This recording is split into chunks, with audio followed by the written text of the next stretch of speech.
بسم اللہ الرحمن الرحیم۔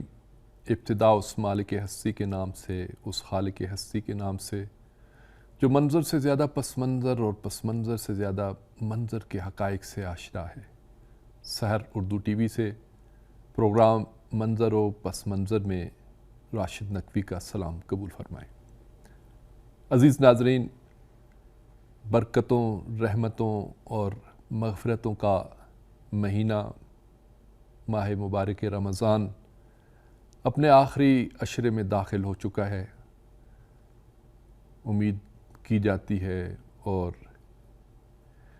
ہمیں یقین ہے کہ خداوند عالم نے ہمیں جو یہ نعمت دی ہے، ہم نے کوشش کی، آپ ناظرین نے کوشش کی اور اس نعمت سے، اس رحمت سے، اس ماہ مبارک سے استفادہ کیا ہوگا۔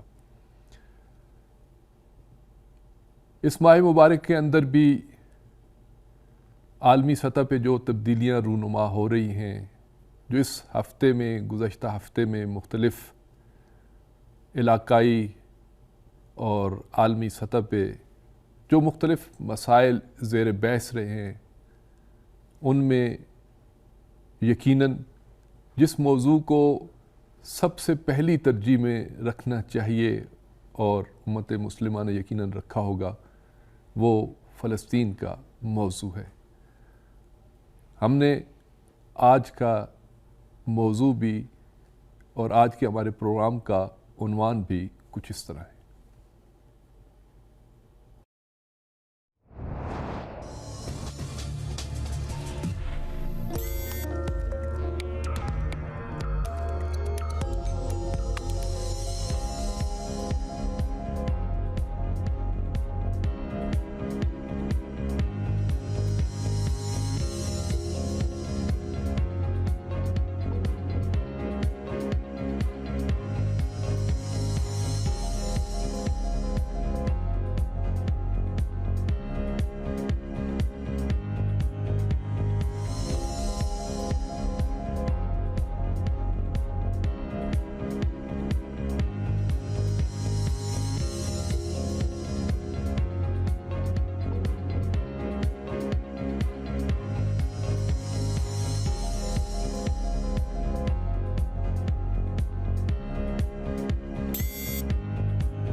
جی ہاں ناظرین، ہمارے آج کے پروگرام کا موضوع ہے یوم القدس 2021۔